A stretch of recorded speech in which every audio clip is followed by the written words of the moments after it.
Pasamos al siguiente tema porque también está interesante lo de, o no, me dirán ustedes, pero vamos, los medios de comunicación están, no voy a decir la expresión que me iba a salir porque hay niños delante, pero vamos, que están muy entusiasmados con un artículo que ha salido publicado en Physical Review D sobre, bueno, se titula, de hecho el título empieza diciendo Detección directa de energía oscura, dos puntos, el exceso de Xenon 1T y, bueno, future prospects, ¿no? Y como prospectos futuros o como posibilidades futuras.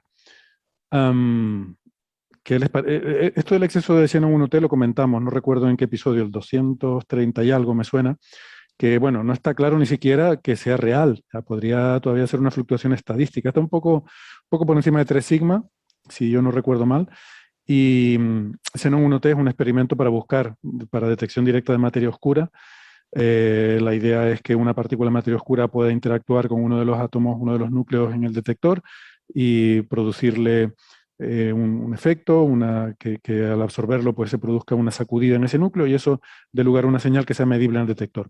Entonces, bueno, aquí lo que dice es que va mucho más allá. No es que ese exceso sea debido a materia oscura, como estuvimos discutiendo en su momento, la posibilidad de una acción, sino no, que sea energía oscura.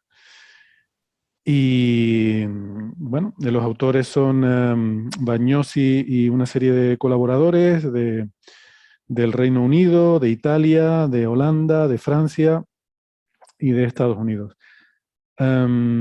Lo plantean ahí como una hipótesis, bueno, una hipótesis, no, una posibilidad que podría ser este exceso, si existiera. O sea, tenemos que ver primero si el exceso es real y luego si es real, si es compatible con esta hipótesis que ellos plantean y si es compatible, si realmente eso es, o podría ser otra cosa, aunque también sea compatible con esto. Yo veo como que hay muchos escalones aquí, que quizás todo esto es muy prematuro, pero al final aquí subyace de fondo un problema que a mí me parece que es que hay que ser el primero en decir algo, por si acaso, luego resulta que cuela, entonces el famoso eres tú. Es lo que yo llamo el efecto Loeb. Es decir, yo voy a decir todo lo posible, y si algún día los extraterrestres eran aquellos, pues alguien dirá, ah, ya lo dijo fulanito, ¿no? Eso es acierto científico mediante el método de Monte Carlo. Yo tiro afirmaciones. Prueba y error, ¿no? Con alguna la voy a pegar. Es A mí, proponer cosas, ¿no? Como proponer es gratis. Yo pienso a lo mejor habría que cobrar por proponer una idea científica. yo creo que antes de que nos pongamos a hablar de energía oscura y todo esto, hay que recordar que muchos físicos experimentales creen que el exceso de Xenon 1T se puede deber simplemente a tritio que no han conseguido quitar de dentro del detector. O sea, que puede... Exacto. Esa es la y más esta es una prosaica. opinión... Es que esta es una opinión pues relativamente generalizada en la microcomunidad de gente que utiliza este tipo de detectores. Entonces, creo que hay que tener cuidado porque parece que la probabilidad de que ese exceso realmente no exista es elevada. Sí, quizá podríamos empezar por ahí, ¿no? Recordando brevemente, para no repetirnos, porque esto fue en enero del 2020, que era lo que decía Xenon T1, Xenon 1T, ¿no? Xenon es un proyecto más grande, Xenon 1T es no un prototipo, es uno de los, la primera lanzada, un experimento que básicamente es un gran tanque de xenón, la mayoría líquido, tiene un poquito como la espuma del capuchino, tiene un poco de gas arriba, pero es xenón básicamente. Y afuera, ese tanque está metido en otro tanque, está cerrado, pero metido en otro tanque con agua destilada, por cuestiones de la técnica del experimento. Bueno, la idea es que eso fue diseñado para detectar materia oscura, ¿no? Y cuando uno dice materia oscura, como no sabemos lo que es la materia oscura, hay una cierta hipótesis así de qué puede ser para que esto lo detecte. Porque cuando uno quiere mirar algo, dice, bueno, a ver, estoy suponiendo que algo tiene tal naturaleza. Esto es la hipótesis más homologada, más comúnmente aceptada de la materia oscura, que es que mayormente se compone de partículas débilmente interactuantes, masivas, partículas nuevas que no conocemos, que interactúan mediante la fuerza débil, eso significa débilmente interactuante, que son muy masivas. Es decir, no es materia oscura estrictamente hablando, porque interactúa, pero que interactúa muy poco, ¿no? Menos que los neutrinos. Entonces esas partículas no interactúan con la luz directamente, no interactúan con la luz, interactúan con la luz a través de primero interactuar con la fuerza débil y de manera no muy propensa, y eso constituiría la materia oscura. Porque esa es una posibilidad. Otra posibilidad es que la materia oscura no interactúe con nosotros, salvo gravitatoriamente, ¿no? Eso, en ese caso, estaríamos perdidos. Supongamos que sean partículas que interactúan débilmente, entonces una partícula de materia oscura atravesaría el tanque, no interactúa, y podría, de las muchísimas que hay, muchísimas, el 85% de la materia que existe es materia oscura, alguna tendría la posibilidad de interactuar con un átomo de este tanque de xenón y hacer un recoil en el átomo, en el electrón del átomo. Y eso emitiría 2 fotones en ultravioleta. Entonces el tanque está rodeado, está en oscuro, y rodeado de fotodetectores que mediría ese par de fotones en UV. Y así sería una detección de la colisión entre una partícula de materia oscura, WIMP, y un átomo de xenón. Por otros fenómenos que hay ahí, en particular la concentración del tritio y otras cosas, se espera que haya algunos eventos de emisión de fotones. Grosso modo, en el run del experimento se esperaban que hubiese unos 232 o algo así eventos, y habían detectado 285 o algo así. Unos 53 eventos más. Entonces, este exceso, ¿a qué se debe? Como bien dice Alberto, podría tener una explicación bien prosaica, que es que no, guarda cómo mediste la concentración de lo que pusiste ahí adentro, porque es muy difícil medir átomo por átomo, es imposible. Así que quizá tengas más tritio de lo que pensabas. Si tenés más tritio de lo que pensabas, puede explicar este exceso de 53 eventos que estás viendo. ¿Entendés? Hay que tener cuidado. ¿Ves? Igual 53 en 285 es una gran proporción, ¿no? Por eso lo de 3, tantos sigma. Pero hay otras posibilidades. Podría ser que los neutrinos también generan este decaimiento en 2 fotones, si los neutrinos tuviesen una ligera diferencia respecto a lo que creemos de ellos. Así, pero como los neutrinos son muy difíciles de saber todos sus detalles, podría ser que la física de neutrinos que conocemos requiriese. Eso sería un poquito más interesante porque estaríamos aprendiendo física fundamental. Ya no es un error de que mediste mal el tritio, sino que hay algo que estamos aprendiendo de los neutrinos, pero los neutrinos son partículas que ya sabemos que existen. La otra posibilidad es que hubiesen detectado no un WIMP, porque de eso depende de la forma en la que se detectó, sino una acción. Una acción con X es una, que viene de axis, es una partícula hipotética que es un pseudoescalar, y esa partícula se acopla al fotón, pero es muy, muy tenue, se acopla de manera muy poco propensa. Si es que esta existe, por cuestiones teóricas creemos que existe, pero nunca se vio ninguna, y esa partícula podría también dar origen a esto, no un WIMP, sino una acción, y eso es lo que creíamos que esa era la otra posibilidad que se podría haber visto, ¿no?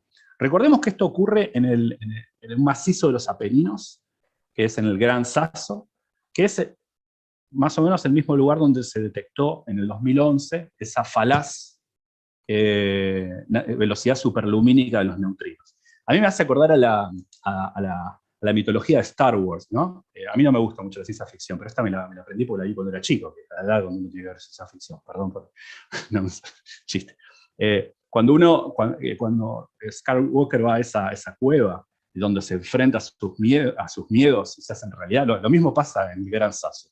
Uno entra en el Gran Sasso y se encuentra un montón de mitología dentro. Los neutrinos van más rápido que la luz, hay materia oscura que son WIMP, todo ficcional ahí adentro, ¿no? Algo pasa en esa montaña en la que se ve cosas que nadie ve en otra. La idea malo es que, eres. No sé, de última, los neutrinos van más rápido que la luz. Encontré los WIMPs adentro de un tanque de agua. Bueno, quedamos un poco más modestos en todo caso. Bueno, mató un gato y le llaman matagato, ¿no? Los neutrinos deberíamos olvidarlos ya. No, bueno, también hay que decir que o sea, estas cosas pasan en Gran Sasso no porque sea un sitio especial como el Triángulo de las Bermudas, sino porque es que ahí es donde hacen experimentos de estas cosas. Claro. Porque es un macizo de montaña. Era solamente un chiste. No, sí, es verdad que en Gran Sasso está también Dama, ¿no? Y que son un poquito recalcitrantes. Sí, también. La gente de ese experimento es un pelín especial, pero bueno, que no culpemos a los de otros experimentos. Bueno, pero cada uno tiene que hacerse cargo de su historia, ¿eh? Yo acarreo toda la década del 90, entonces todo el mundo tiene que hacerse cargo de su historia. Bueno, lo que digo es, ahora apareció este paper el 15 de septiembre, de Bagnosi y otros autores. Bagnosi, no está escrito en orden alfabético, así que es el primer autor, en el cual estudian otra posibilidad de que no se haya detectado materia oscura, sino que se haya detectado energía oscura. Y esto es una cosa más extraña, porque la energía oscura, si bien está indirectamente asociada a la física de partículas, por supuesto, está asociada a la física de partículas cuando se dice que es un problema explicar por qué hay poca. Es raro que en experimentos de física de partículas uno piense en detectar energía oscura y no materia oscura. ¿Qué es la energía oscura? Para recordar, no es esa materia oscura que apelmaza las galaxias para que roten a la velocidad que las vemos rotar sin que se deshagan, eso es la materia oscura. La energía oscura es esa ubicua sustancia que creemos que existe y que es lo que compele al universo a expandirse aceleradamente. La aceleración del universo, si es una sustancia, la energía oscura es lo que logra. Ahora, esa es una sustancia mucho más extraña, porque la materia oscura, recibe el nombre de materia, porque salvo porque no interactúa con la luz y con las fuerzas nucleares, es materia, se distribuye como materia, no tiene presión muy alta, es materia. Podemos discutir, hay varios modelos, hay varios modelos, pero grosso modo es materia. Transparente, infinitamente transparente, pero gravitante, con una distribución como si fuera un fluido parecido a la materia. Interactúa muy poco con ella misma también, pero bueno, es un fluido poco interactuante. Ahora, la energía oscura es una sustancia que compele al universo a expandirse aceleradamente gracias a sus propiedades muy extrañas. Tiene muchas propiedades muy extrañas. Tiene una densidad constante. Eso no es lo que conocemos con la vida. Cuando por lo general, la materia ordinaria tiene una masa constante, una densidad constante. Si uno aumenta el volumen, acá aumenta la masa, ¿no? Una densidad constante. Tiene una presión negativa, y esa negatividad de su presión es la que compele al universo a acelerarse, es una especie de antigravedad. Tiene también una presión en módulo, es negativa, pero en módulo muy grande, lo más grande que se puede. Más grande que eso haría como que las ondas de sonido sobre ella, si es un fluido, y fuera más rápido que la luz, lo cual es acausal. Y tiene un montón de propiedades extrañas. Encima, es mucha lo que hay, inunda todo el universo. El 70% de todo lo que existe, antes dijimos el 85% de la materia es materia oscura, pero el 75% de todo la energía del universo o 70 y tanto por ciento, es energía oscura. Entonces, ahora, ¿de qué está compuesta? Bueno, hay muchos modelos para explicar la energía oscura. En particular, podrían ser un campo escalar, un campo de spin cero, cuando no es una energía oscura, porque se mueve, fluctúa, es un campo, pero cuando no fluctúa muy grande, muy rápidamente, cuando está casi en equilibrio, se comporta como la energía oscura. Por ejemplo, los modelos de inflación, nosotros sabemos que al comienzo del universo tuvo que haber una etapa en la que el universo se expandió aceleradamente, se llama etapa de inflación cósmica. Uno modela esa etapa con un campo escalar, que por un tiempo, el momento donde el universo se expande aceleradamente, no se movió mucho, tuvo su energía potencial al máximo y su energía cinética no fluctuando demasiado. Un campo escalar, entonces, en algunas condiciones, remeda la energía oscura. Ahora, lo que estas personas dijeron es quizá lo que esté pasando acá, lo que detectaron acá, es una partícula escalar muy, muy liviana, de masa muy pequeña, una partícula escalar que es la que compone también la energía oscura. Y una de estas partículas es la que detectó el tanque de xenón 1T. Pero ahí esto trae muchos problemas, porque ¿dónde se generarían esas partículas? ¿De dónde vino? ¿Por qué se generó? Y hay muchas cotas ahí. Por ejemplo, el modelo que ellos consideran es el siguiente. Voy a hacerlo en el orden inverso al paper, no en el orden que va en el paper, sino en el orden inverso al paper. Vamos primero a decir lo que dicen y luego a explicar por qué no podría ser y cómo se resuelve. Ellos empiezan como atajándose de entrada, ¿no? Entonces ellos dicen es una partícula escalar, o sea, spin cero, neutra, por supuesto, no interactúa con la luz, y que es muy ligera, tiene masa muy pequeña, y esa impactó el detector de xenón. Y esta partícula que impactó es una partícula que compone la energía oscura, este fluido que hace que el universo a su vez se expanda aceleradamente. Bueno, pero ¿de dónde vino? Bueno, pudo haberse generado en el Sol. ¿Por qué? Porque esta partícula no solamente es muy ligera, sino que también tiene un pequeño acoplamiento con el fotón. Puede generar el fotón, y entonces, no sé cómo se dice, la tecocline, ¿cómo se dice? La tecoclina. Tecoclina. Tecoclina, Es esa región del Sol donde uno pasa de la parte radiativa, ¿no? La actividad radiativa más fuerte, a la parte más de donde hay convección, la parte donde está la rotación diferencial del Sol. Héctor me corregirá, porque yo del Sol no sé más que tomarlo. ¿Está bien? Entonces, lo has dicho muy bien. Okay. Bueno, ahí hay un campo magnético, entonces los fotones del campo magnético de la tecoclina del Sol podrían generar esta partícula viene hacia nosotros la detectamos adentro del gran Sasso. Esa es la idea. Ahora, guarda, porque esta idea aún dice, ¿por qué no se le ocurre a otro? Porque es muy difícil compatibilizar partículas escalares con el Sol o con cualquier estrella. ¿Por qué? Porque existe lo que se conoce como el efecto Primakov, que es el siguiente. si es cierto que una partícula escalar se puede descomponer en fotones, también es cierto que los fotones se pueden descomponer en una partícula escalar. Entonces, adentro de las estrellas, el Sol por caso, pero también en las gigantes rojas y sobre todo en las enanas blancas, los fotones que están ahí, primero tendremos que decir que por qué una estrella no se deshace muy rápidamente. Por ejemplo, ¿por qué el Sol directamente no se deshace? Porque los fotones ahí adentro, a pesar de que el Sol no es tan grande para la velocidad que va la luz, hacen un scattering enorme antes de llegar a salir del Sol. Puede pasar entre 10 a la 5 y 10 a la 6 años para que un fotón venga del core de la estrella y salga. Hace una extremada, un random, no random, pero digamos un scattering enorme, es muy denso, es muy opaco el Sol, y entonces tarda mucho un fotón en irse. Entonces, por eso es que las estrellas tardan tanto en desaparecer. En particular las enanas blancas, conocemos bastante bien, bueno, el otro día discutimos que hay unas nuevas mediciones, pero digo, cómo se van enfriando. Entonces tenemos muchas cotas a que no puedan producirse adentro de estrellas partículas escalares. ¿Por qué? Porque si pudiesen producirse, si estas existen, cuando vienen fotones ahí que están por hacer toda esta peripecia larguísima para explicar por qué el Sol no se deshace tan rápido, se podrían disfrazar de partícula escalar, convertirse en ella, y esa partícula escalar se vuelve casi invisible y saldría del Sol. Entonces, el Sol y todas las estrellas se enfriarían, desaparecerían mucho más rápido. Entonces, siendo que las estrellas están ahí y duran tanto como sabemos que duran, acotamos cuán eficiente puede ser la producción de esas partículas. Entonces guarda porque eso te da que es muy poco eficiente. Entonces automáticamente esto descartaría la posibilidad. Si no haces los cálculos, descarta la posibilidad. No puedes ver partículas escalares generadas en el Sol porque las cotas provenientes de las grandes vidas que tienen las estrellas descartan que sea muy profusa la producción de tales partículas. Bueno, guarda, porque eso es un modelo estándar de partículas escalares, de partículas de spin cero.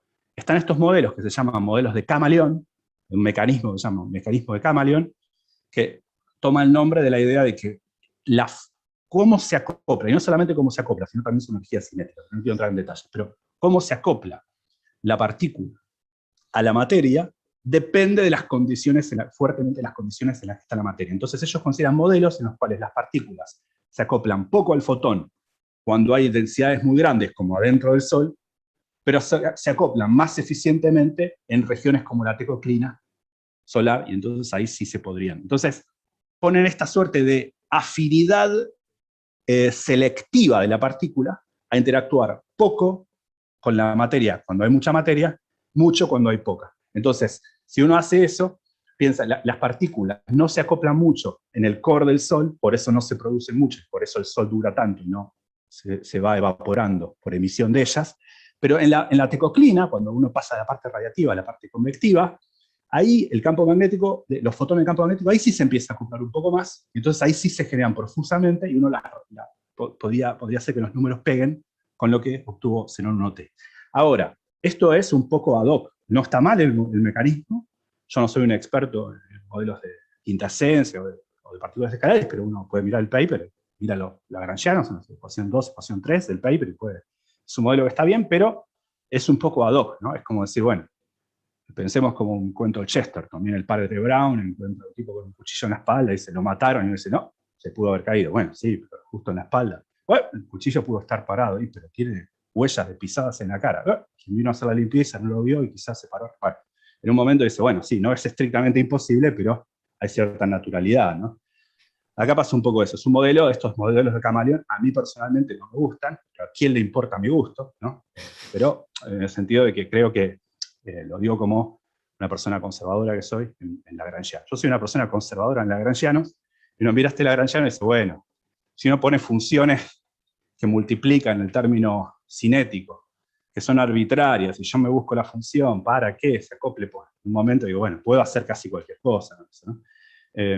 Pero bueno, me parece un poco ad hoc el modelo, pero como todo, ¿no? Es interesante al menos encontrar una puerta que abre la posibilidad de...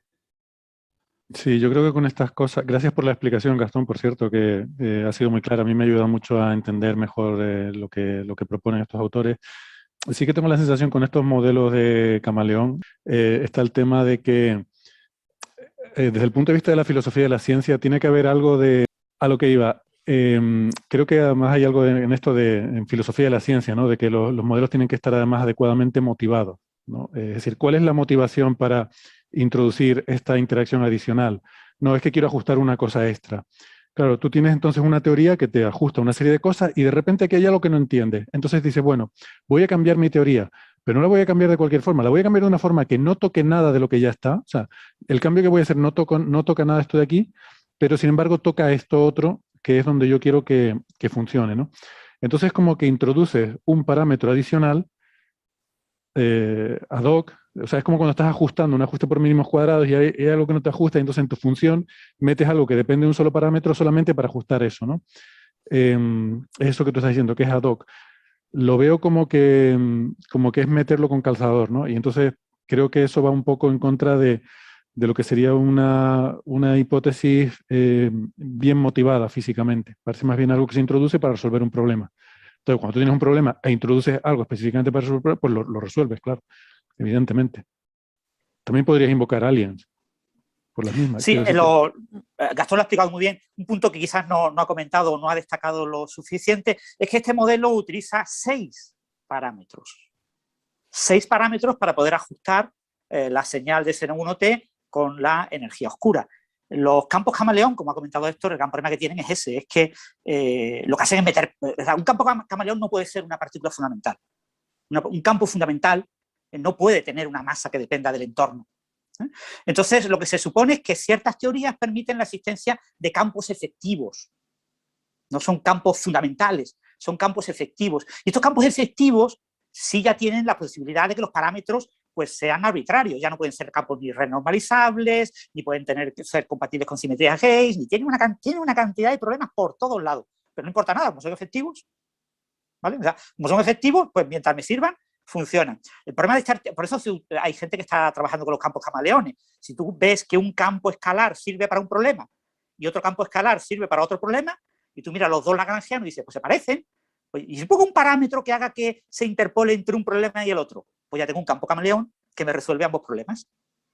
Y si ahora tengo un tercer problema, mira, pues si me hago esto, puedo modificar estos parámetros para que además en cierto régimen den el otro. Y entonces resuelvo más problemas. Pero bueno, esa es la labor de los físicos teóricos, ¿no? La labor de los físicos teóricos es proponer modelos, sobre todo los que trabajan en fenomenología, es proponer nuevos modelos para explicar cosas. Entonces, los campos de camaleón se están utilizando mucho. A mí, como a Gastón y a Héctor, pues no me gustan los campos de camaleón, ¿no? Me recuerda a la famosa frase de John von Neumann, ¿no? Cuando dijo que dame 4 parámetros y te dibujaré un elefante, dame 5 y haré que mueva la trompa, ¿no?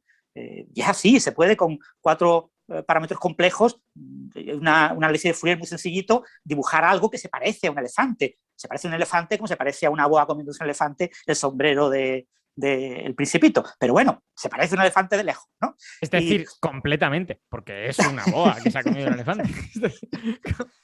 Este artículo, el problema que tiene es ese, de que mete muchos parámetros, y entonces eso hace que no sea bonito, es un fine-tuning forzado, ¿no?